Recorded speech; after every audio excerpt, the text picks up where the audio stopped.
With a snap election looming, observers say this is an endorsement no candidate wants.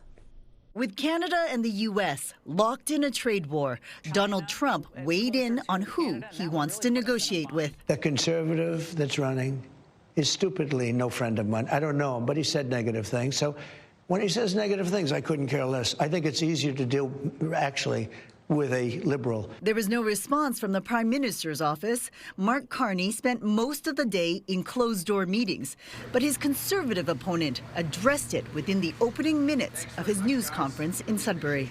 It's clear that President Trump wants the Liberals in power because they will keep this country weak. Some analysts say Trump's comments will help Pierre Poilievre fight back against Liberal attack ads like this one. Everything is broken. Everything is broken.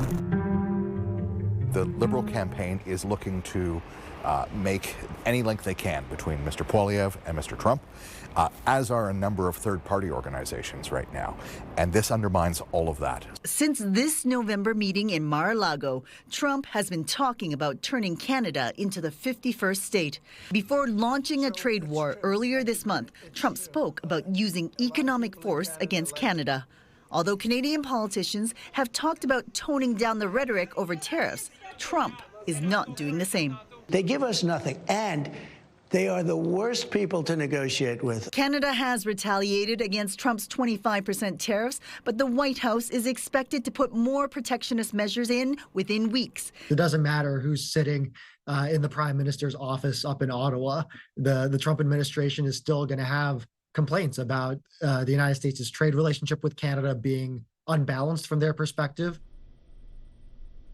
Now, since being sworn in last Friday, Prime Minister Carney has traveled overseas to meet with the leaders of France and Britain, but has yet to speak with the American president. According to several polls, Todd, the top issue in this election is dealing with Donald Trump.